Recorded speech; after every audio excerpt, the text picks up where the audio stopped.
Շատ շնորհակալություն մեր հովներից, հով Լևոնից, Ռուզանից, հրավերի համար, պատիվա մեզ համար գալ Աստծո հոգով ծառայել Տիրոջը։ Ամեն, Տերը օծի ձեզ, օրհնի ձեզ, ուրախ եմ, նայում եմ սիրելի դեմքեր, որ վաղուց արդեն երևի մի 14 տարի, որ մենք շփվում ենք, տեսնում ենք, ու դուք հավատարիմ կայուն եք եկեղեցում։ Տերը օրհնի, զորացնի, պահի ու պաշտպանի։ Ամեն։ Ամեն, Փառք Հիսուսին, եկեք ծափարենք Տիրոջը։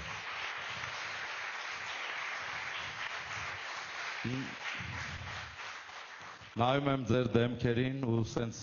հոգուս մեջ զգում եմ, որ ոմանք ձեզանից ասում են հով Պավել, բա երբ է գալու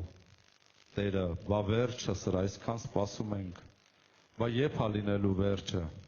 Սիրելիներս, վերջը շատ մոտ է։ Շատ մոտ է։ Կարելի ասել մատերի վրա կարելի է հաշվել։ Այս ինչ որ կատարվում է Իրանի հետ, Իսրայելի, Ամերիկայի, սա մարգարեական խոսքա պատերազմա վերջի ամենավերջի ժամանակների համար։ Եվ մենք գիտենք, որ սա իրական է։ Ամեն։ Եվ պետք է մեզ պատրաստենք, ինչ որ ապրել ենք Փառք Հիսուսին, Տիրոջ ողորմությամբ, բայց հիմա պետք է մեզ թափ տանք, արթնանանք եւ պատրաստվենք։ Գիտես, ամենադաժան բանը, երբ որ դու չմասնակցես հափշտակությանը։ Մի հատ խոսք կա հայկական, չէ՞, ասում է էշը կերան, պոչին խռովեցին։ Հիմա էշը կերել ենք։ Նեղություն, դժվարություն եւ այլ ժամանակները անցել ենք, համբերել ենք, հավատացել ենք, ամեն։ Եկել է պոչը։ Պոչին չպետք է խռովենք։ Եկել է կարճ ժամանակ արդեն, որ մենք պետք է պատրաստվենք։ Գիտես, այս պատերազմներից առաջ լսում էի Ռիկ Ջոյների վերջի ծառայությունը, մոտավորապես մի 20 օր կամ 15 օր առաջ, ուշադիր լսում էի, թե ինչ էր ասում, Ռիկ Ջոյներին ով է ճանաչում, ամերիկական մարգարե, որը գրել է Վերջի արշավը գիրքը, Կոչ գիրքը, կոչում, եւ Վերջի հունձքը։ Եվ ինքը վկայեց, ասեց 20 տարի առաջ գրել եմ այդ գրքերը, բայց Տերը հիմա ինձ ասեց, որ ինչ որ գրել էր 20 տարի առաջ, կատարվում է հիմա։ Եվ դրանից հետո 2-3 օր հետո պատերազմը սկսվեց։ Եվ ասեց, որ Տերը ինձ ասում է, որ մոտակա առաջի եւ երկրորդ տարվա մեջ աշխարհում սկսվելու է շատ ուժեղ հունձք։ Փոքր եկեղեցիները, իր ասածով եմ ասում, 50 հոգանոց եկեղեցին կարող է աճել մինչև 1000 հոգի։ Վերջի այդ գրվածքը, ինչ որ գրվել է, Ռիկ Ջոյները գրել է մարգարեությամբ, կատարվել է մոտակա 1-2 տարվա ընթացքում։ Եվ դրանից հետո սկսվեց այս պատերազմը, եւ սա իրականում հայտնության գրքում, Դանիելի գրքում գրված մարգարեություններից է։ Փառք մեր Աստծուն։ Դրա համար եմ ասում, պատրաստվի, եւ վերնագրել եմ խոսքը, որ ուզում եմ ձեր հետ խոսեմ, ովքեր կփրկվեն։ Վերնագիրն է, ովքեր կփրկվեն։ Որովհետեւ բոլորին ումը հարցնես, այսօր մտածում է ինքը փրկված է։ Բայց Աստվածաշունչը հստակ տալիս է սահմանում, թե ովքեր պիտի փրկվեն։ Դրա համար ես խոսեմ այսօր այդ մասին, որ մտածես, դու փրկված ես կամ կփրկվես։ Իհարկե փրկությունը դա հույս է։ Դա նոր պիտի գա։ Մենք հավատում ենք, որ փրկված ենք, բայց այդ օրը կգա, երբ որ կլինի եկեղեցու հափշտակություն, եւ այդ ժամանակ դու կտեսնես, դա Աստված որ տեսնես, որ դու փրկված ես, հափշտակվել ես։ Ամեն։ Թե չէ այսքան հավատալ, այսքան համբերել եւ հետո լինել խաբված, դա ամենավատ բանն է։ Երբ որ դու տեսնես քո քույր եղբայրները կհափշտակվեն, իսկ դու կմնաս երկրի վրա։ Գիտես, հնարավոր է եւ դու էլ փրկվես։ 3 տարի 6 ամիս լինելու է հակաքրիստոսի ժամանակաշրջանը։ երկրի վրա, մարդիկ կարող են փրկվել, բայց արդեն իրենց այրան գնով։ Եթե կգան քեզ կսպանեն, եթե կգան քեզ կասեն կամ Քրիստոսը կամ պիտի մեռնես, դու կասես կմեռնեմ, բայց Քրիստոսին չեմ ուրանա։ Խոսում ենք մեր եղբայրների հետ այս շաբաթների մեջ, մեկը ասեց, հոր ջան, դե ես էլ կասեմ սպանեք, չեմ ուրանում Քրիստոսին, այդ հակաքրիստոսի ժամանակաշրջանում, որոնք մնացել են երկրի վրա։ Միլիոնավորներ են փրկվելու նորից։ Ասում եմ չեմ ուրանա, ասում եմ հաստատ գիտես չես ուրանա, ասում եմ հա ես ուզում եմ սպանեն մեկա Քրիստոսին չեմ ուրանա, եթե անգամ չհափշտակվեմ։ Ասեցի լավ, հակաքրիստոսը այնպես չի, որ գալու է ատրճանակը դնի ճակատիդ, հենց ասես չէ ու խփի։ Հիշեք առաջի դարում ինչեր էին անում։ Սղոցում էին մարդկանց, խաչում էին մարդկանց։ Իսկ խաչի մահը ամենացավոտ մահն է, որը տևում էր մինչև 8-9 օր։ Եվ ահավոր ցավեր, որը հորինել էին պարսիկները, խաչի մահը, իսկ հռոմեացիները կատարելագործեցին։ Կիսա նախ մերկ էին խաչում, հետո 45 աստիճան ծալվածքով ծնկները, որ երբ որ մարդու ցավը ոտքերի վրա էր, նա ձգում էր իրան ձեռքերի վրա։ Երբ որ ձեռքերի վրա ցավը չէր դիմանում, թույլ էր տալի ոտքերի վրա։ Ու սենց մի րոպեում մի քանի անգամ։ Ու սա հնարավոր էր 8 օր, բայց մեր Տերը 6 ժամ մնաց խաչի վրա։ Ամեն։ Եվ ես ինչ ասեցի այդ եղբորը։ Ասի հակաքրիստոսը նեն չի ատրճանակը դնելու է ճակատիդ կամ իրա մարդիկ, ոստիկանները, զինվորականները։ Ասելու է հա թե չէ, եթե ասես չէ, չեմ ուրանում ու խփեց։ Նա հնարավոր է քո երեխային բերի քո առաջ։ Դնի, վերցնի մի մկրատ, մատերը կտրի։ Ասի ասա, ուրանում ես թե չէ։ Կդիմանաս։ Այդ ես եմ հələ մտածում, նրանից դաժան ավելի բաներ։ Եթե կդիմանաս ու չես ուրանա Քրիստոսին, կփրկվես։ Բայց եթե չդիմացար, վերցրեցիր քո ճակատի վրա գազանի թիվը եւ աջ ձեռքին այդ չիպը, ուրեմն չես փրկվում։ Բայց հիմա շնորհքի ժամանակներ է, որ մենք հավատալով Քրիստոսին պետք է ապրենք Քրիստոսի կամքի համեմատ, որպեսզի Տերը գա հափշտակության օրը եւ մենք փրկվենք։ Ես ուզում եմ վերջի օրերից մի հատված կարդամ, որ դուք հասկանաք, որ ամենավերջի ժամանակն ենք, Դանիել մարգարեությունից, եւ դու ով Դանիել 12-րդ խոսք, 4-րդ կներեք 12 գլուխ 4-րդ խոսք։ Եվ դու ով Դանիել, փակիր այս խոսքերը եւ կնքիր գիրքը մինչեւ վերջի ժամանակները։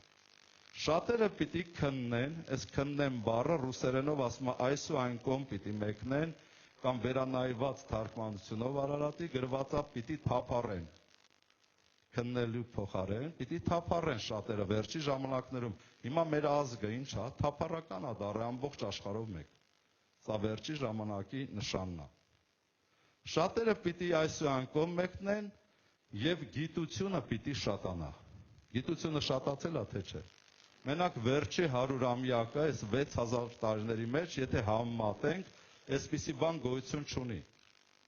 Ամեն ինչ ստեղծվեց այս վերջի 100-ամյակի մեջ։ Եվ անգամ 50 տարի առաջ սենց բաներ չկար։ Արհեստական բանականություն,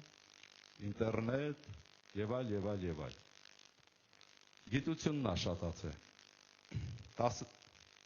10 խոսքից շարունակում եմ։ Շատերը պիտի մաքրվեն եւ սպիտականան եւ կրակով փորձվեն։ Իսկ ամբարիշները պիտի ամբարշտանան, որ ոչ մի ամբարիշտ պիտի չհասկանա, բայց իմաստունները պիտի հասկանան։ Վերջի ժամանակների նշան, սրբությունը պիտի շատանա սուրբերի մոտ։ Ամբարիշների մոտ ամբարշտությունը պիտի շատանա եւ ոչ ոք չպիտի հասկանա ասու խոսքը։ Հավատացյալներ կան, որ գալիս են նստում են եկեղեցում, բայց չեն հասկանում։ Ուղղակի գնում են, գալի նստում են կրոնավոր ձևով, որպես այցելու ու գնում են իրենց գործին։ Տերը ասում է միայն իրանց լեզվով են ինձ պաշտում, նրանց սիրտը հեռու է ինձանից։ Սիրելիներս, այսօր ես ուզում եմ խոսեմ հենց այդ մասին, որ եկեք մեր սրտերով տրվենք ու պաշտենք Տիրոջը։ Գիտես, քանի անգամ ենք որոշել սրտով տրվել եւ պաշտել, բայց տեսնում եմ, որ շատերը տարիներով չեն կարողանում տրվել եւ պաշտել, որովհետեւ աղոթքի կյանք չունեն։ Օտար լեզուների աղոթքի պարգևը մեզ տրված է։ Հուդայի գիրք, Հուդայի թուղթ եւ 21 խոսքում։ Ասում է Սուրբ Հոգով աղոթք անելով ձեր հավատքը ու ձեր սերը պահեք։ Մի արհամարեք պարգևը, որ ձեզ տրված է Սուրբ Հոգով աղոթք արեք, ձեր հավատքը կբարձրանա ձեր սիրո հետ։ Ամեն, որ մենք կարողանանք իրական, թե չէ սենց քցել բռնել մտածելով չի ստացվում։ Զգացել եք, որ չի ստացվում։ Շատ անգամ որոշում ես ոտի կանգնել, կայանալ, ծառայել ասում, բայց չի ստացվում։ Աղոթքը Սուրբ Հոգու օտար լեզուներով քեզ շատ կօգնի այդ հարցերում։ Խորհուրդ կտամ։ Մատթեոս 25-րդ գլուխ, Մատթեոս 25-րդ գլուխ, առաջի խոսքից։ Այն ժամանակ կնմանվի երկնքի արքայությունը 10 կույսերի, որ իրենց լապտերները վեր առած եւ դուրս եկան Փեսային դիմավորելու։ Նրանցից 5-ը իմաստուն էին եւ 5-ը հիմար։ Այն հիմարները վեր առան իրենց լապտերները, բայց ձեթ վեր չառան իրենց հետ։ Սակայն իմաստունները իրենց ամաններում ձեթ էլ վեր առան, իրենց լապտերների հետ մեկտեղ։ Եվ երբ որ Փեսան ուշացավ, ամենքը թմրեցին եւ քնեցին։ Եվ կես գիշերին աղաղակ եղավ, Փեսան գալիս է, դուրս եկեք նրան դիմավորելու։ Այն ժամանակ ամեն կույսերը վեր կացան եւ իրենց լապտերները պատրաստեցին, բայց հիմարները ասեցին իմաստուններին տվեք մեզ ձեր յուղիցը, որովհետեւ մեր լապտերները հանգչում են։ Իմաստուններն էլ պատասխանեցին, ասեցին՝ մի գուցե մեզ ու ձեզ բավական չլինի, բայց ավելի լավ է գնացեք ծախողների մոտ եւ գնացեք ձեր համար։ Երբ որ նրանք գնացին, Փեսան եկավ։ Սա հափշտակության մասին է խոսում։ Երբ որ նրանք գնացին յուղ գնելու, Փեսան եկավ եւ պատրաստները նրա հետ հարսանիք մտան։ Եվ դուռը փակվեց։ Եվ հետո այն մյուս կույսերը եկան, ասեցին՝ Տեր, բաց մեզ։ Նա էլ պատասխանեց, ասեց. ճշմարիտ ասում եմ ձեզ, ես ձեզ չեմ ճանաչում ձեզ։ Արթուն կացեք, որովհետև չգիտեք ոչ օրը, ոչ ժամը, որ նրանում մարդի որդին կգա։ Ամեն։ 10 կույսերի առակը կոնկրետ խոսում է եկեղեցու անդամների մասին։ Եկեղեցու մեջ ոմանք իմաստուն են, ոմանք հիմար։ Հիմարները նրանք են, որ ապրում են մարմնավորապես չնորոգված մտքով։ Նրանց չի հետաքրքրում եկեղեցու ծառայությունը։ Միգուցե մարդիկ կա մտածում են Հովիվ Լևոնին են ծառայում, չեն ուզում ծառայեն։ Բայց չեն հասկանում, որ ծառայում են Հիսուս Քրիստոսին։ Ես այստեղ եմ, նոր կանգնած եմ, աղոթում եմ, նայում եմ Հովիվ Լևոնը խոսում է, ճիշտ է Տերը դրել է Հովիվ Լևոնին, Հովիվ Ռուզանին որպես հովիվ ես եկեղեցու մեջ, բայց այս եկեղեցու Տերը Հիսուս Քրիստոսն է։ Դրա համար այստեղ ծառայողը Հիսուս Քրիստոսին է ծառայում։ Ամեն։ Այս բանը միշտ հաշվի առեք։ Բայց հիմար կույսերը մարդկային ինչ-որ մտածելակերպ ունեն, շնչավոր բաների մասին են մտածում, ես չգիտեմ, դիրք կամ հեղինակության մասին են մտածում, դրա համար եկեք թող դիրքը եւ հեղինակությունը մեզ տա Աստված։ Ասում է իրեն բարձրացողը կընկնի, իրեն իջեցնողը կբարձրանա։ Դերեք թողենք ասում, եթե մենք հեզ ենք սրտով խոնար, Տերը կբարձրացնի, եթե մենք հպարտ ենք ու մենք ենք ուզում մեզ բարձրացնենք, մենք կընկնենք։ Հիմար կույսերը դրանք մարմնավոր մարդիկ են, մարմնավոր հավատացյալներն են։ Իսկ իմաստուն կույսերը դրանք հոգևոր, նորոգված մտքով հավատացյալներ են։ Եկավ ժամանակ առակի մեջ, ասма թմրեցին եւ իմաստունները եւ հիմարները ու քնեցին բոլորը։ Ես մտածում եմ, դա այս ժամանակաշրջանն է, այս մի քանի տարին, որ մենք տեսնում ենք, անգամ իմաստուններն են թմրած, հիմարներն են թմրած։ Եվ ամբողջությամբ մարդու միտքը աշխատում է իր կարիերայի բարեկոծության վրա։ Համաձայն ես թե չէ։ Դիրք, կարիերա, բարեկեցություն եւ մարդիկ դրանով են տարված։ Դա կոչվում է հիմար կույսեր, որ թողելով երկնայինը, հասկանալով այս հայտնությունները, նրանք ապրում են ուրիշ բանի համար, ոչ թե Քրիստոսի համար։ Եվ հափշտակության օրը հիմար կույսերը տեսնում ենք չհափշտակվեցին։ Հասկացան, ես հավատում եմ, որ գալիս է մի ժամանակ, որ բոլորը հասկանալու են Տերը գալիս է։ Բայց իմաստուն կույսերը յուղ ունեին, յուղի խորհուրդը քո Աստծո հետ կենթանի փոխհարաբերությունն է, որ դու Աստծո հետ կենթանի փոխհարաբերություն ունես եւ նա ամեն ժամանակ քեզ օծում է։ Հիմար կույսերը Աստծո հետ փոխհարաբերություն չունեին։ Նրանք միայն մտածում են իրանց ընտանիքը, նրանց սառնարանը, նրանց հագ ու կապը լավը լինի։ Ես մի քիչ ավելի կխորանամ դրա մեջ, որ միգուցե դու քեզ բռնացնես, որ դու էլ ես դրանք շարքում, բայց քեզ թվում է, թե դու իմաստուն կույսերից ես եւ պիտի հափշտակվես։ Ամեն։ Ինձ թվում է հասկանալի է այս մասը։ Դրա համար մտածի այս մասին, երբ որ լինի հափշտակություն, դու հայտնվելու ես երկնքում, թե դու յուղ չունես։ Յուղ չունեցողները օծություն չունեն։ Այդ լապտերները քո հոգին են։ Մարդու հոգին Տիրոջ ճրագն է, առակած գրքում է գրված։ Մարդու հոգին հենց այդ լապտերն է, որի մեջ պետք է լինի Տիրոջ յուղը, որպեսզի այդ կրակը քո մեջ լինի, որ չհանգչի, մինչև Տերը գա եւ քեզ հափշտակի։ Ամեն, փառք Հիսուսին։ Մեկ ուրիշ տեղ եմ ուզում կարդամ, Ղուկաս 14-րդ գլուխ։ Հափշտակվեցին եւ մասնակցեցին հարսանիքին կույսերը։ Հիշում եք։ Հիմա Ղուկաս 14:16-ը ինչ ասում։ Եվ նա ասեց նրանց. մի մարդ մեծ ընթրիք արավ եւ շատերին հրավիրեց։ Սա Աստծո խորհրդանիշն է։ Երկնքում Տերը պատրաստում է այդ ընթրիքը, խնջույքը, գառի հարսանիքը ու շատերին հրավիրում է։ Եվ ընթրիքի ժամանակին իր ծառաներին ուղարկեց, որ հրավիրվածներին ասեն եկեք, որովհետև արդեն ամենը պատրաստ է։ Եվ ամենքը սկսեցին մեկ-մեկ ետ քաշվել, առաջինը ասեց նրան. ագարակ եմ առել եւ պետք է գնամ նրան տեսնեմ։ Արթը դաչայ առել, սարքում է, որ վայելի։ Աղաչում եմ քեզ ինձ հրաժարված համարի։ Մյուսը ասեց. 5 լուծ եզ եմ առել եւ գնում եմ, որ նրանց փորձեմ։ Աղաչում եմ քեզ ինձ հրաժարված համարի։ Մյուսն էլ ասենք մի քանի տրակտոր առել։ Կամ ինչ-որ տեխնիկաներ, կռունկներ, չգիտեմ, տարբեր բաներ առել, որ փող աշխատի, աղաչում եմ, ես ձեր հավեսը չունեմ, ոչ էլ ձեր ժամանակը ունեմ, որ գամ եկեղեցի հավաքույթի։ Գնում եմ իմ բիզնեսին, իմ գործերին, ես եմ առել, կամ արտադրամաս եմ առել, գնում եմ գործերիս, հիմքում դրված է փողը։ Փող աշխատել, ագարակը նույնպես, վայելչություն, փող աշխատելու գործիքներ, 5 լուծ եզերը առնում էին հող վարելու ցանելու համար։ Եվ մյուսը ասեց 5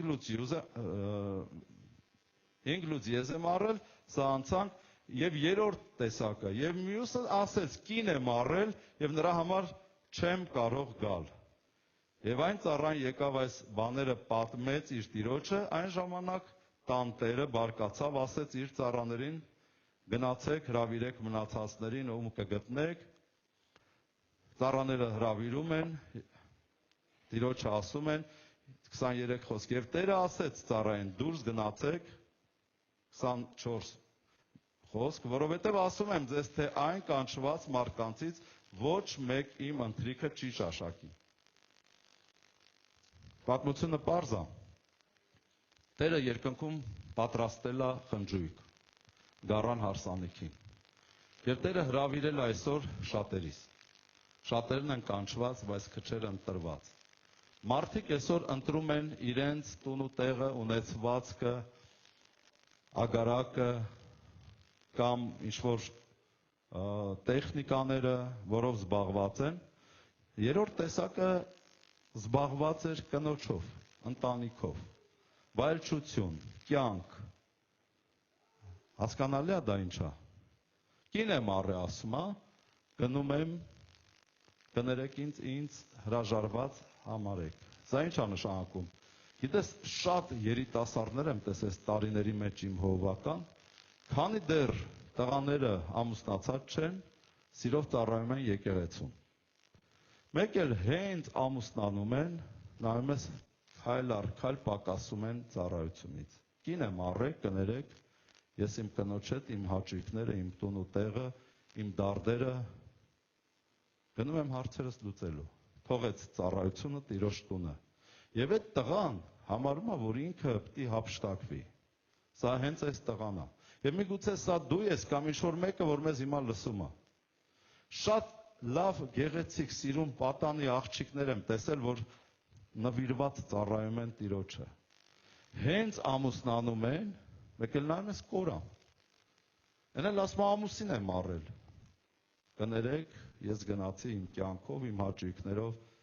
բա Տերը կարող ասեք, Տերը այդ ինչ է ասում, այդ եսասիրություն է ոնց որ։ Ինքը Տերն է, ինքը արարիչը, ինքը ստեղծողը, ինքը մեզ ստեղծել է իր փառքի համար։ Եվ միայն Տերը կարող ասի, որ ինձ պիտի քեզնից շատ սիրես, եւ քո բարեկամներից ու հարազատներից։ Եթե չէ, դու արժան չես։ Երկնքի արքայությանը դու չես հափշտակվի։ Ով այն շոր բան առնում։ Իսկ մենք նախընտրել ենք մեր երեխաներին ավելի կարևոր, մեր ծնողներին, քույր եղբայրներին, քան թե Տիրոջը։ Ասում եմ, կին եմ առել հրաժարված համարի։ Ես վերջի համարը դրա համար 24 համարը կարդացի, Տերը ասում եմ ձեզ, մի ուրիշ տեղ ասում եմ, երդվում եմ, թե ամեն այս կանչվածները ոչ մեկ իմ ընթրիքը չի ճաշակի։ Այսինքն հափշտակությանը չի մասնակցի։ Դու հասկանում եք, դա ինչ լուրջ բան է։ Մարդ լինի հավատացյալ, գա հավաքույթի, ինչ որ ժամանակ ծառայի ասում, հետո կին առել։ Էլ մյուսն էլ ամուսին առել։ Վերջ։ Մեկ-մեկ գալիս են եկեղեցի հյուրի պես, այցելում են ու իրանց մխիթարում են, մենք կհափշտակվենք։ Ես ձեզ կարդում եմ Աստծո խոսքը։ Ամեն։ Ասես հով շատ խիստ ես ասում։ Ես չեմ ասում, Տերն է ասում։ Եթե ես կկարդամ մի բան կամ իմ մտքից կասեմ, ասեք այդ քո մտքից էր, բայց ես կարդում եմ Աստծո խոսքը։ Շատ լուրջ ասա։ Իսկ եթե մնացիր, չհափշտակվեցիր, ես չգիտեմ դու ինչքանով կդիմանաս սատանայի որդու այդ գազանի արարքներին, որ չուրանաս, դա ես չգիտեմ, ոչ էլ դու կարող ես ասես։ Պետրոսն էլ չէ, Հիսուսին ասես, Տեր, քո հետ մեռնելու կգամ։ Ինչ որտեղ նայում ենք, որ նախանձավոր էր, քահանայի ծառայի ականջներ կտրեց։ Պետրոսը ականջ կտրող տղա էր։ Ինչ որ բան կար իր ասացի մեջ, թասիբ կար։ Բայց եկավ ժամանակը, ասում է, անգամ անիծեց Հիսուսին ու ուրացավ։ Տեղեր կա ասում է, անիծեց ուրացավ այդ վախից։ Երբ որ դեռ հակաքրիստոսը չէր գործում երկրի վրա, այն ձևով ինչ որ հիմա պիտի լինի։ Դրա համար հույսներդ մի դրեք դրա վրա, ավելի լավ ապաշխարեք, ոնց ես խոսեցի շատերի հետ, ասում եմ, մենք էլ կմեռնենք, չենք ուրանա, չես կարող ասես, թե ինչա անելու ձեր հետ, կամ ձեր ընտանիքի կամ երեխաների հետ։ Դրա համար Տերը ասում է, ուրեմն արթուն կացեք, ամեն ժամանակ աղոթք արեք, որ փրկվեք, որ հափշտակվեք։ Ամեն։ Փառք մեր Հիսուսին։ Առաջի Կորինթացիս 7-րդ գլուխ, Առաջի Կորինթացիս 7-րդ գլուխ, 7-րդ խոսք, շատ հետաքրքիր տեղ է։ Որովհետև կամենում եմ, որ Պողոսն է գրում, ամեն մարդ ինձպես լիներ։ Պողոսը ամուրի էր, կին չուներ, ընտանիք չուներ։ Որովհետև կամենում եմ, որ ամեն մարդ ինձպես լիներ, բայց ամեն մարդ իր հատուկ շնորհքը ունի Աստվածանից, մեկը այսպես եւ մյուսը այնպես։ Սակայն ամուրիներին եւ որբևայրիներին ասում եմ, թե լավ է նրա համար, որ ինձպես մնաք։ Շատերը որբևայրի են, ամուրի են,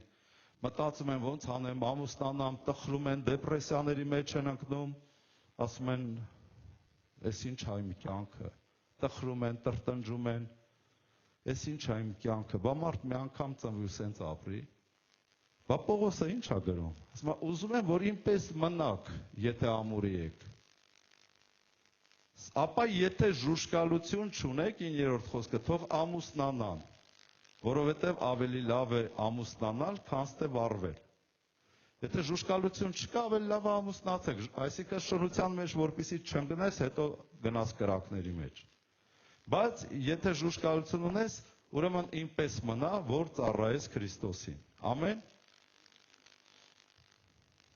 Ես կարդում եմ 29 խոսքը։ Հետ էլ մխիթարանք ամուրիներին եւ որբեվայրիներին եւ անգամ կույսերին, որոնք ամուսնացած չեն։ Հիմա այդ մասը կկարդամ, բայց սա եմ ասում, եղբայրք, եթե ժամանակը կարճ է, այսուհետև որ կին ունեցողն էլ չունեցողի պես լինի։ Ժամանակը կարճ է, ասում է, եթե անգամ կին էլ ունես, ամուսնացած ես կամ ամուսին, չունեցողի պես եղի, այսինքն Քրիստոսի մասին մտածի, որ ծառայես, ոչ թե կին եմ առեք կներեք, բիզնես եմ անում կներեք, ով է հասկանում։ Եվ սա թույլ չի տա, եթե դու ապրում ես քո կնոջ ընտանիքի երեխաների համար, սա թույլ չի տա, որ դու հափշտակվես, առաջինը դու պետք է ապրես Քրիստոսի համար։ Թե Պողոսը, նույն Պողոսը գրում է, որ եթե մեկը խնամք չի տանում իր ընտանիքի անդամների համար, նա հավատքից ուրացած է եւ անհավատից ավելի չար։ Համ մեխինա խփում, համ էլ ինչի նալին։ Բայց սա իրականում ճիշտ է, որովհետեւ շատերն էլ մի կողմ են թողել իրանց ընտանիքը, սոված ծառավ եւ ծառայում են Քրիստոսին։ Կամ էլ աղոթում են, չեն ծառայում։ Ուղղակի կարդում են ու աղոթում են, բայց գործողության մեջ չկա, պտուղ էլ չկա։ Բայց Պողոսը ասում է, որ ունեցողը կին կամ ամուսին չունեցողի պես թո համարվի։ Մտածեք Քրիստոսի մասին, իր գործերի մասին։ Ամեն։ Շարունակում եմ 32 խոսքից։ Բայց կամենում եմ, որ դուք առանց հոգսի լինեք։ Չամուսնացողը տիրոջ բաների համար է հոգս անում, թե ինչպես հաճո լինի տիրոջը։ Ամեն։ Կյանքի իմաստ ու նպատակը Տերն է։ Ես տեսել եմ շատ որբեվայրիներ, որ տանջվում են ինքնախղճահարությունից, ամուրիներ, ու կյանքի իմաստը չեն հասկանում։ Այնքան տրտնջում են, այնքան տխուր են։ Պողոսը ասում է, բայց եթե ամուսնացած չես, եթե դու իրականում Տիրոջը ճանաչես, դու տխուր չես ելնի, չես տրտնջա։ Տիրոջը կվայելես, եւ դա ամենամեծ երանելությունն է, երբ որ կենթանի Տիրոջ հետ դու կապ ունես։ Ու խոսքը հենց այդ ասում, բայց կամենում եմ, որ դուք առանց հոգսի լինեք, որովհետև եթե կին ամուսին հոգսեր է լինելու եւ դու չես կարողանալու Տիրոջը ծառայես։ Չամուսնացողը Տիրոջ բաների համար է հոգս անում, թե ինչպես հաճելի լինի Տիրոջը, բայց ամուսնացածը աշխարհքի բաների համար է հոգս անում, թե ինչպես հաճո լինի կնկան։ Մարտի 8-ա, չէ՞, մի ամսյա կա։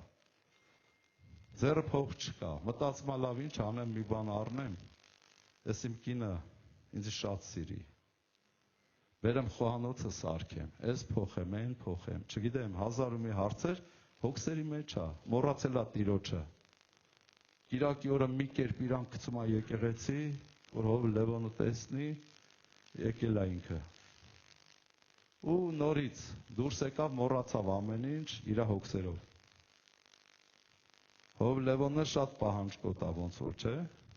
Հարցնում այս ուր էիր։ Ապաշխարի ուր էիր։ Դա հովների բնավորությունն է։ Գառներին հովվել, առաջնորդել։ 34 խոսքն եմ կարդում։ Իրարից տարբեր են կինը եւ կույսը։ Չամուսնացած կույսը Տիրոջ բաների համար է հոգս անում, որ սուրբ լինի մարմնով եւ հոգով։ Իսկ ամուսնացած կինը աշխարհքի բաների համար է հոգս անում, թե ինչպես հաճո լինի մարդին։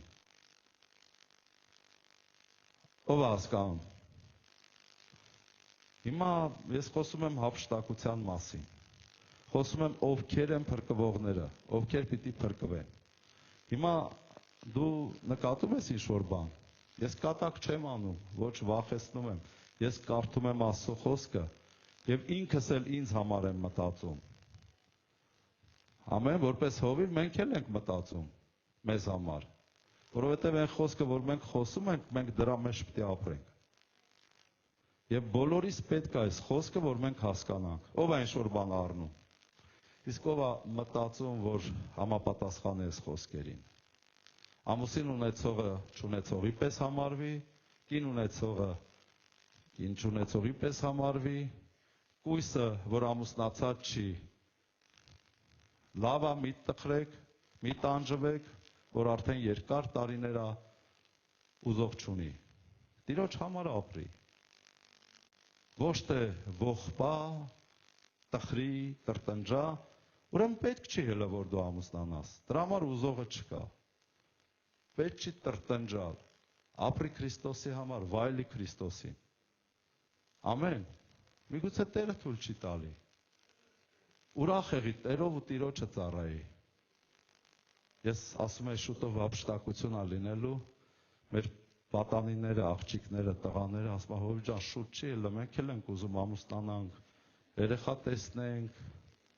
վայելենք, ասի երկնքում ամեն ինչ լինելու է, օրհնված է լինելու։ Թեև երկնքում ամուսնություն չի լինելու, բայց Տերը ասում է երանի նրանց, ովքեր կփրկվեն։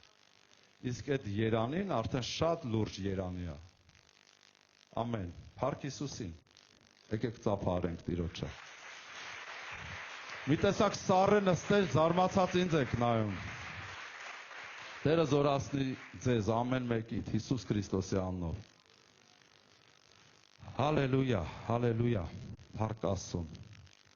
Գիտես, մի հետաքրքիր բան հիշեցի, նոր Հով Լևոնեի հետ նստած ենք, սուրճ ենք, թե էի խմում եւ մի բան հիշեցի իմ կյանքից, որը մոտավորապես տարիքես առաջ էր, մոտավորապես։ Այդ օրը ես նոր հիշեցի, որ մեր Սարգիս եղբայրը եկել էր մեր տուն եւ մեր բակում սուրճ էինք խմում։ Երևի կհիշես, վերջի անգամ։ Ես շատ անտրամադիր էի, որովհետեւ դեպրեսիա էի տանում, Սարգիս եղբայրը երևի չգիտեր, բայց երբ որ ինքը գնաց, ես ասեցի ինչ վատ եղավ, նենց սառը, անտրամադիր, անժպիտ ընդունեցի աղբորս եւ ճանապարհ դրեցի, որովհետեւ իմ վիճակը շատ վատ էր։ Ես շատ ծանր էի տանում, եկեղեցու հետ կապված մի խնդիր կար, որ մի ընտանիք կար, որ հանձնել էինք Տիրոջ ձեռքերի մեջ, բայց ես տեսա, որ ինչ որ թե ես խափնվել եմ, պայմանով, աղոթքով հանձնել ենք Տիրոջ ձեռքերի մեջ, որ Տեր, եթե այս ընտանիքը իրան ճիշտ չպահի, դու իրենց կկտրես։ Հետո ես զգացի, որ ինչ որ բան ճիշտ չի, փոշմանեցի, որ ես թույլ եմ տվել, որ այդ ընտանիքը մնա եկեղեցում։ Ու մտածում եմ, մտահոգված էի, որ ինչի ես թույլ տվեցի, ինչու ես պայման դրեցի իրանց հետ։ Ու տանջվում եմ օրերով դեպրեսիա եմ տանում, ու այդ վերջի օրներ, որ Սարգիս եղբայրը եկել էր,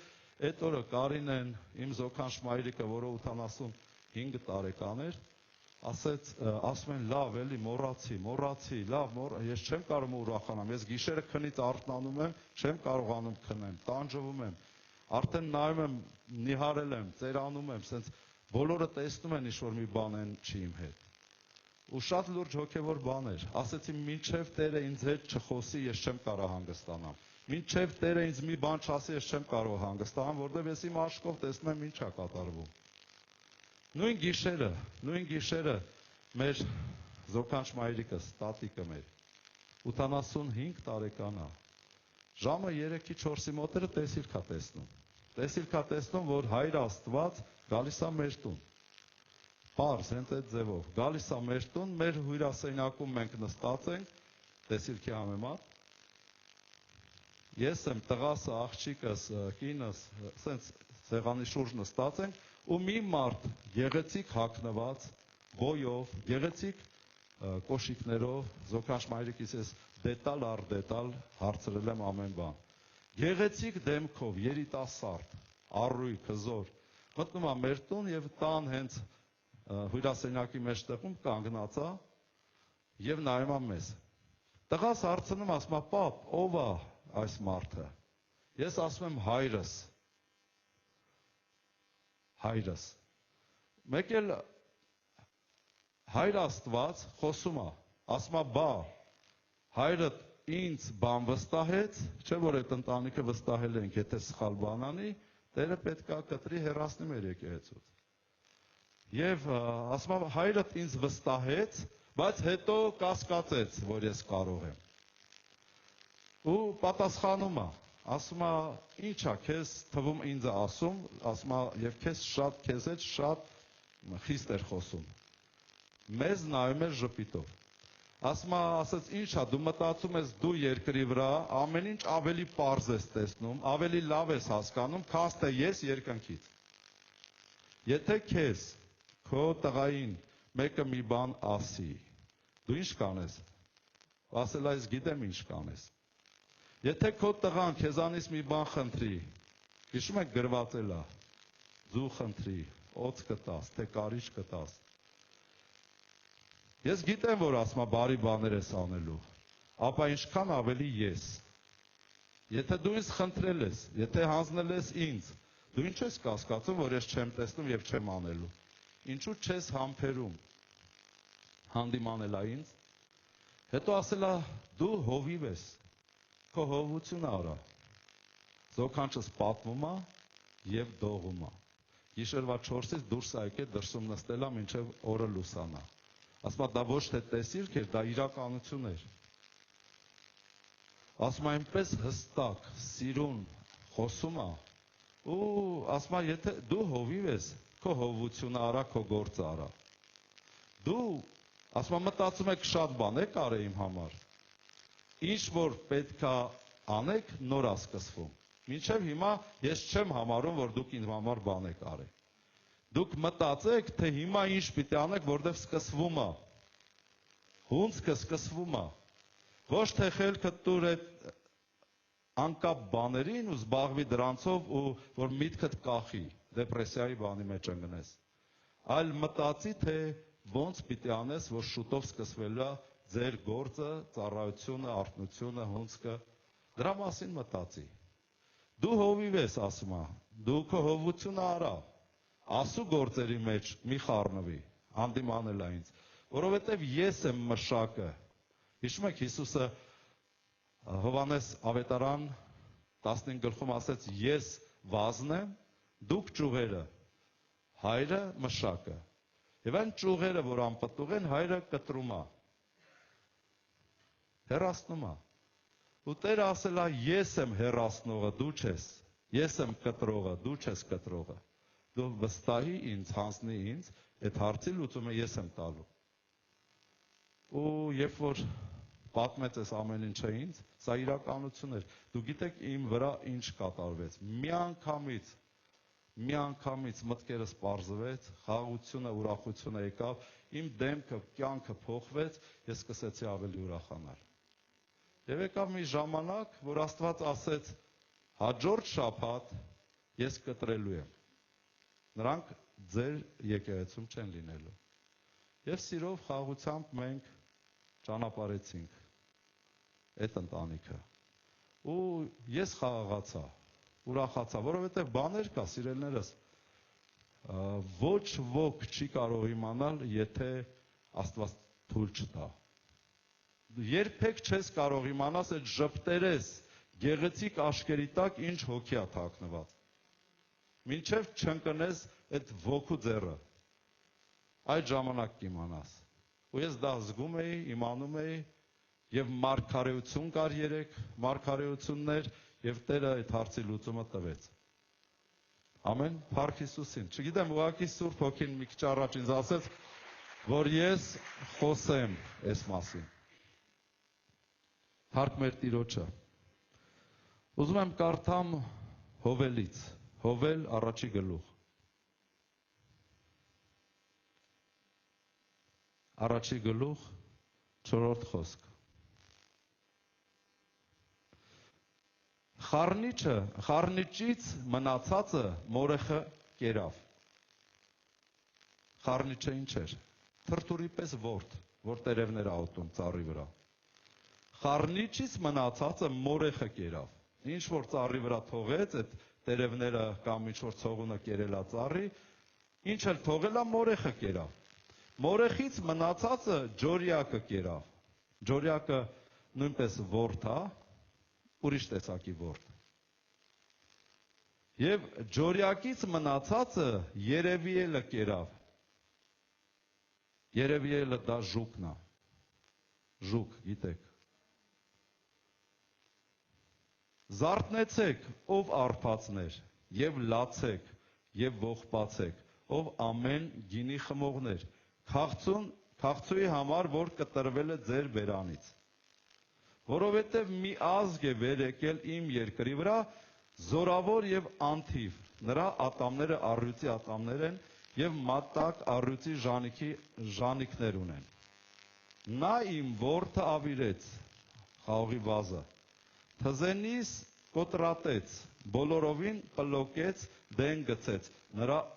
ուռերը սպիտակացան։ Այսինքն ծառը, այգին, թզենին, խաղողի վազը ավիրեց, թրթուրը, մորեխը, սրանք դևերի խորհրդանիշ են, որդի մի այլ տեսակ և ժուկը, դրա համար չկա օրհնություն, չկա առատություն,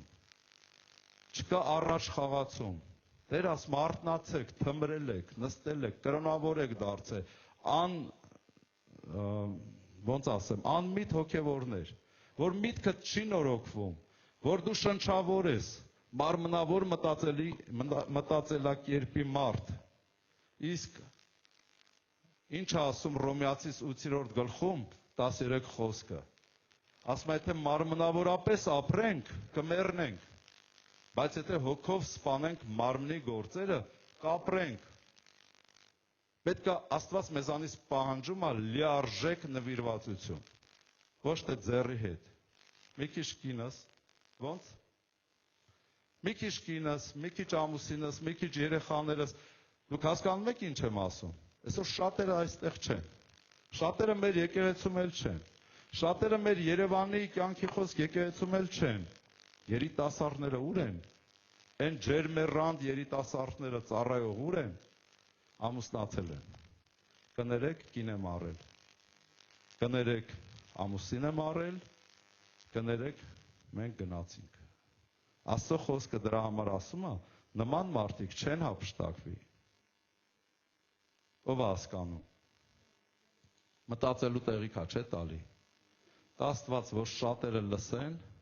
հասկանան, ապաշխարեն և իրենց սրտով, հոգով, մտքով նվիրվեն Քրիստոսին։ Շուտով մի քանի օր հետո տղայիս ծնունդն է, նոր այստեղ գալուց առաջ խոսում է տղայիս հետ, և այդ օրը մենք ծառայություն ունենք եկեղեցում, երկրպագության, փառաբանության։ Ասեցի տղա ջան, ոնց անենք այդ օրը ծնունդը։ Ինքն էլ ասեց, այդ օրը Տիրոջ օրն է, ծառայության օրը, թեև իմ ծնունդն է, բա արի այդ օրվա ծառայությունը անենք։ Իմ ծնունդի պատճառով ծառայությունը չփչացնենք։ Ասի կարող ենք ծառայության օրը տեղափոխենք, ասեց չէ։ Ծնունդիս օրը կտեղափոխենք։ Ամեն։ Կարելի է, չէ։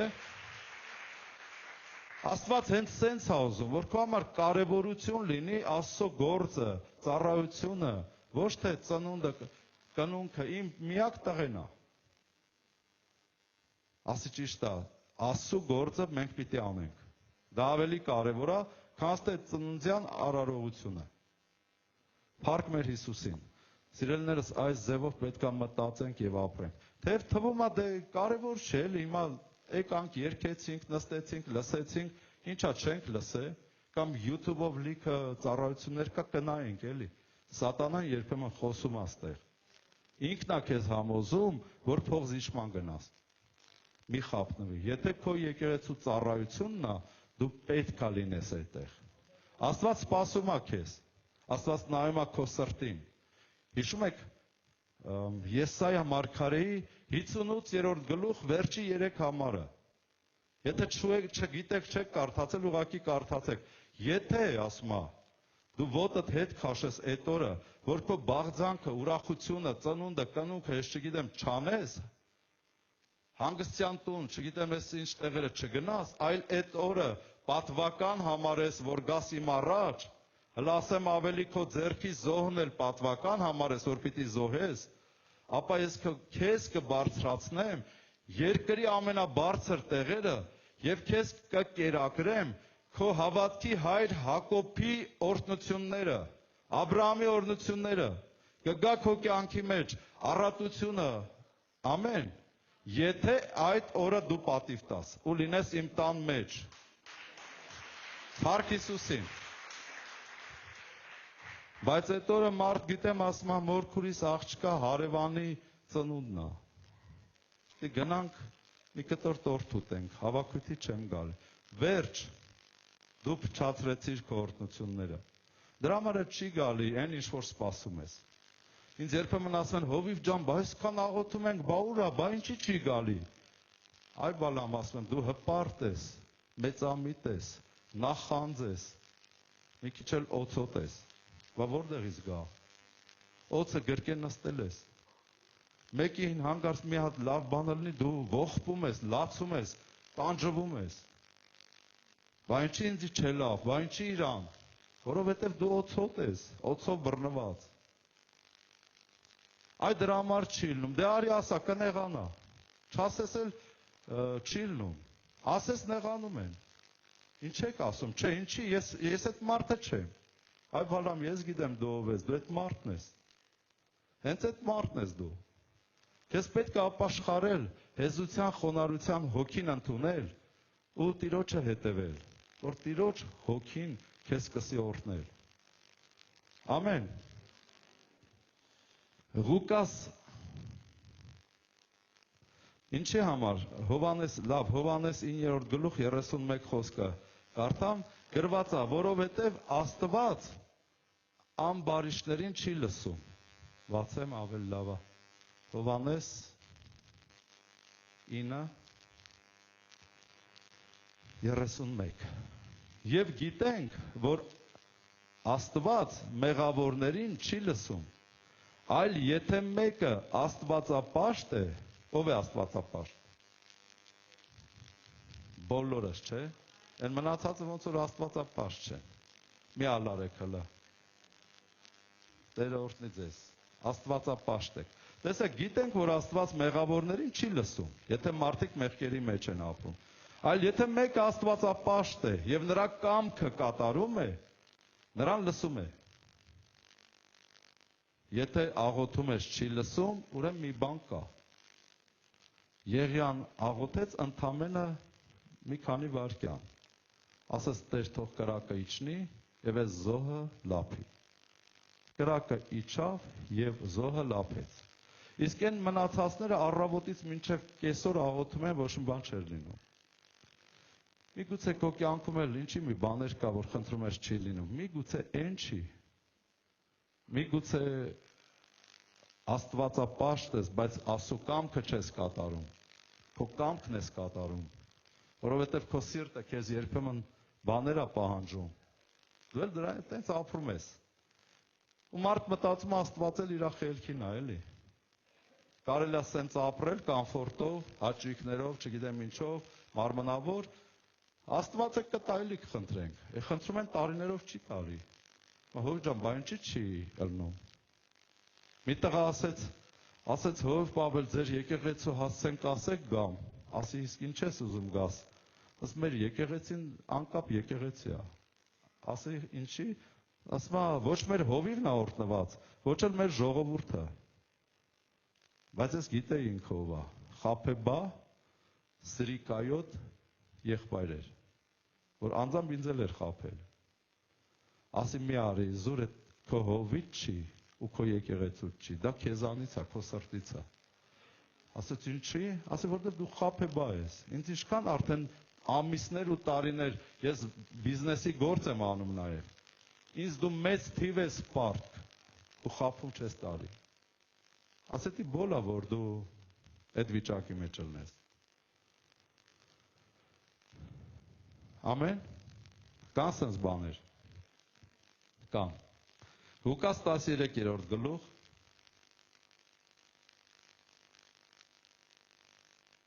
Եվ 6-ից 9 խոսքերը։ Սա էլ առակ։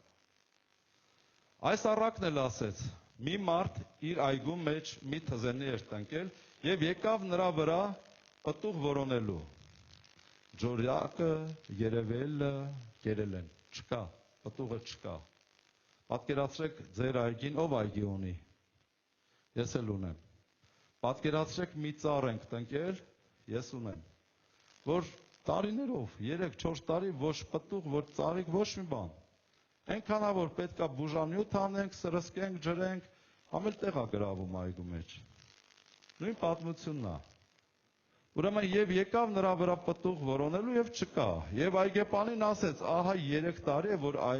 գալիս եմ պտուղ որոնելու այդ թզենու վրա եւ չեմ գտնում։ Կտրիր դրան, ինչու դա երկիրը խափան է, կամ ինչու դա տեղ զբաղեցնի իմ այգու մեջ։ Նա էլ այգեպանն էլ պատասխանեց, ասեց. Տեր, այս տարի էլ թող դրան, ինչեւ որ դրան 4 կողմովը փորեմ, աղ պածեմ, թերևս պտուղ բերե, ապա եթե ոչ, եկող տարի կտրի դրան։ Ամեն։ Այգի, Տերը երբեմն իր եկեղեցուն համեմատում է այգու հետ։ Մարդկանց ծառերի հետ։ Մարդիկ ծառեր են։ 3 տարվա հոգևոր։ Տերը ստուգում է, պատղատու է այս ծառը, տեսնում է չէ։ Կամ այդ միջատները որդերն են կերել, փչացրել իր անհնազանդության պատճառով, կամ անպտուղ է։ Գիտեք պտուղը որն է։ Պտուղը Սուրբ Հոգու պտուղներն են։ Եթե 3 տարվա հոգևոր ես եւ պտուղ չունես, այլ պտուղները ասեմ, սեր, ուրախություն, խաղաղություն, երկայն մտություն, քաղցրություն, բարիություն, հավատք, հեզություն, ժուշկալություն։ Տերը եկել է դրանք նայի քո կյանքում։ Տեսնում ես ոչ ժուշկալ ես, ոչ հավատք ունես, հեզության փոխարեն հպարտ ես, ուրախության փոխարեն տխուր ես, խաղաղության փոխարեն տագնապած տրտնջում ես։ Համա անպտուղ ծառ։ Սատանայի հոգու պտուղներով լցված ես։ Որոնք են դրանք։ Ուրախության փոխարեն տխրություն։ Խաղաղության փոխարեն տագնապ, երկայնմտության փոխարեն ասենք անհամբերություն, անհամբերության պատճառով տրտունջ, իսկ Տերը չի սիրում տրտունջ։ Ամեն, տեսնում է հականիշները հոգու պտուղների, որոնք սատանայից են արդեն։ Ասում է կտրի ես ծառը ինչի սա պետք։ Մնացել է այս հողի մեջ, զուր տեղը բուժում է ուզում, ջուր է ուզում եւ տեղ է զբաղեցնում։ Եվ մշակը ասում է Տեր, թող ես մի տարին էլ ես բուժեմ դրան, փորեմ, աղբացեմ, ջրեմ, եթե մյուս տարի, 4-րդ տարին էլ պտուղ չբերի, կտրի։ Դրա համար սիրելիներս, եկեղեցուց մենք նայում ենք մարդիկ անպտուղ, չնորոգված մտքով, մարմնավոր անհետանում են եկեղեցուց։ Կտրել է Տերը։ Այն ճյուղերը, որ ասուց չեն, անպտուղ են, կտրում է։ Ծառը, ասում եմ մյուս տարի։ Դրա համար մտածեք, որ զորանաք եւ աճեք Սուրբ Հոգու պտուղների մեջ։ Սիրո, ուրախության, սկսեք ուրախանալ Տերով, խաղաղության, երկկային մտության, քաղցրության, բարիության, հավատքի, հեզության մեջ։ Մարդիկ հպարտ են, բայց Տիրոջն են պաշտում։ Գիտես, հպարտ մարդը շուտ վիրավորվող է։ Ինչու դու ինձ այս ասեցիր։ Այ մարդ, հիմա ասեցի, կներես, բերնիցս թռա։ Չէ, դու պիտի չասեիր։ Նեղանում, վիրավորվում, խռովում, սիրելիներս դա հպարտություն է։ Հեզ մարդը թեթև է տանում։ Ամեն։ Եվ ընդհանրապես բոլոր հոգու պտուղների մեջ պետք է աճենք։ Ո՞նց աճենք։ Խնդրենք եւ աշխատենք այդպես ապրել։ Ասենք սեր, ուզում ես աճես սիրո մեջ։ Երբ որ գալիս են մարդիկ, որ ատելության են արժանի, եւ գալիս են այդ մարդիկ, դու որոշում ես իրենց սիրել։ Մի քանի անգամ ատելությունը գալիս է, դու որոշում ես սիրել։ Սիրո պտուղը քո մեջ սկսում է աճել։ Խաղաղություն, ո՞նց աճենք խաղաղության հոգու պտուղի մեջ։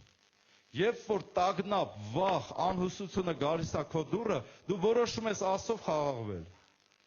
Սուրբ Հոգու օտար լեզուներով աղոթում ես, խաղաղություն է գալի։ Եվ մի քանի անգամ, եթե դու փորձես այդ տագնապների մեջ խաղաղությունդ պահես, դու կզորանաս այդ հոգու պտուղի մեջ։ Եվ մնացածը նույն ձևով։ Ես կարծում եմ, որ դուք հասկանում եք ինչ եմ ասում։ Ամեն։ Փորձեք կատարել այդ ամեն ինչը եւ կտեսնեք դրա աճը ձեր մեջ։ Ժուշկալությունը։ Ասма իր հոգին զսպողը քաղաք առնողից ավելի զորավոր է։ Երբ որ դու սկսում ես քո հոգին զսպել, ժամանակա գալի ուզում ես գոռաս, ուզում ես ասես, բայց բերանդ փակ ես պահում, համբերում ես, ժուշկալության մեջ դու աճում ես։ Բայց եթե բերանդ եկածը սկսես ասել, խոսել, գոռալ, չգիտեմ, դու չես աճում։ Դու սատանայի հոգու պտուղի մեջ ես աճում։ Եվ դառնում ես անպտուղ ծառ, որը Տերը կկտրի։ Եվ չես լինի ապշտակության մեջ։ Ամեն։ Ով է հասկանում ինչ եմ ասում։ Տերը օծի ձեզ։ Նախավերջի խոսքն եմ կարդում։ Երեմիայի ողբերը։ 3-րդ գլուխ եւ 22 խոսքից։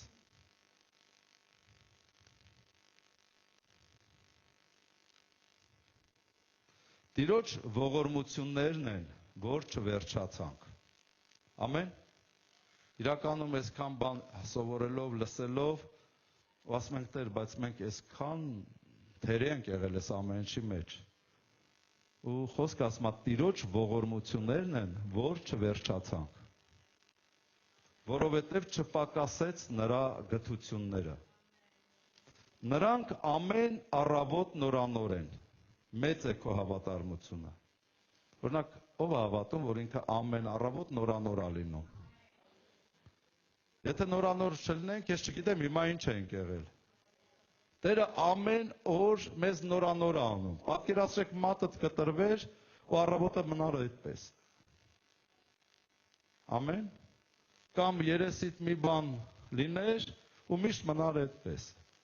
Բայց տեսնում ես ամեն օր նորանոր ես լինում, թարմանում ես, նորանոր ես լինում, Տերն է մեզ նորանոր անում, փառք Տիրոջը։ Եկեք ծափարենք Տիրոջը։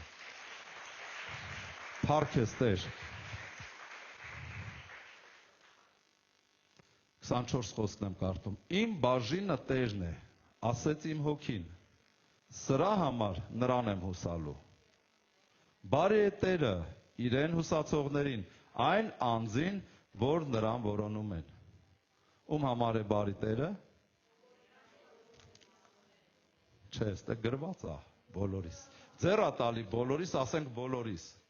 Բայց տեսեք, բարի է Տերը իրեն հուսացողներին,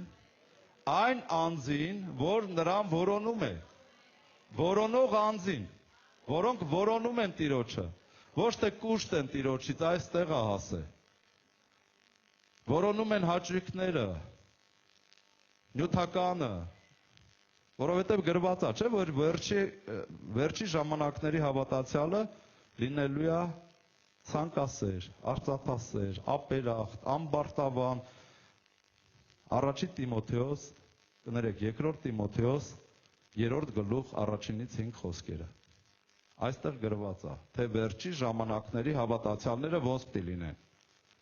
Բայց այստեղ գրված է, բարի է Տերը իրեն որոնողներին։ Դու երբ որ գալիս ես հավաքույթի, երբ որ գալիս ես աղոթքաժողով, դու որոնում ես Տիրոջը։ Դա նշանակում է որոնել Տիրոջը։ Կասես է Հովիվ ջան, գալիս եմ աղոթում եմ, բայց դե ոնց որ բան չի փոխվում։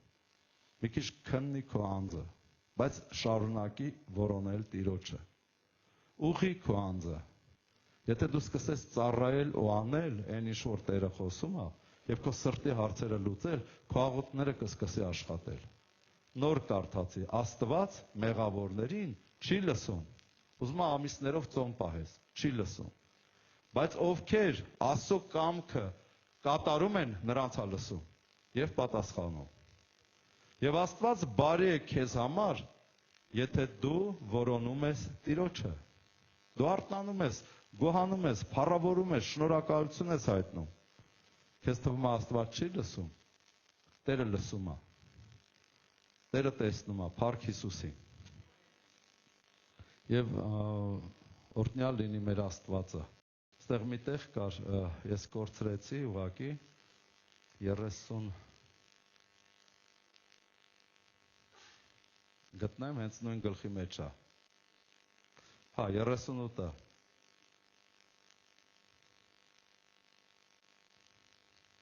Երեսունինը ավելի ճիշտ։ Ինչ է տրտնջում ապրող մարդը իր մեղքերի մեջ։ Ամեն։ Իսկ ինչու ես տրտնջում, ով մարդ։ Քո մեղքերով ապրում ես, հələ տրտնջում ես։ Ինչու է տրտնջում ապրող մարդը իր մեղքերի մեջ։ Քննենք մեր ճանապարհները եւ փորձենք եւ հետ դառնանք Տիրոջը։ Ամեն։ Քննի ճանապարհներդ, փորձի ու հետ դառի Տիրոջը։ Բարձրացնենք մեր սրտերը, մեր ձեռքերի հետ դեպի երկնքում լինող Աստվածը։ Ոչ թե միայն ձեռքերը բարձրացնենք։ Այն մեզ կողինը ձեռը բարձրելա, դու էլ ես բարձրացնում։ Խոսքը ասում է սրտերդ էլ բարձրացրեք։ Լեզվով մի պաշտեք միայն Տիրոջը, այլ սրտով, կյանքով։ Ամեն։ Փառաբանության խումբը կարող է գալ առաջ, վերջի խոսքն եմ կարդում։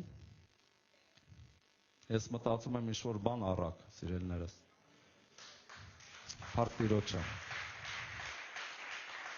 Ղուկաս 21-րդ գլուխ 36 խոսքը։ Այս ամեն ինչը, որպեսզի արդեն Տերը խորհուրդ է տալի,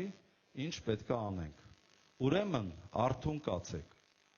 եւ ամեն ժամանակ աղոթք արեք, որ արժան լինեք ազատվելու այն բոլոր բաներից, որ պիտի լինի, եւ կանգնել մարդի որդու առաջին։ Գիտես, այս պատերազմը սկսվելուց 2-3 օր առաջ ես Հովիվ Լևոնին պատմեցի։ Ուրեմն քայլում ենք փողոցներով Հայաստանի մեջ։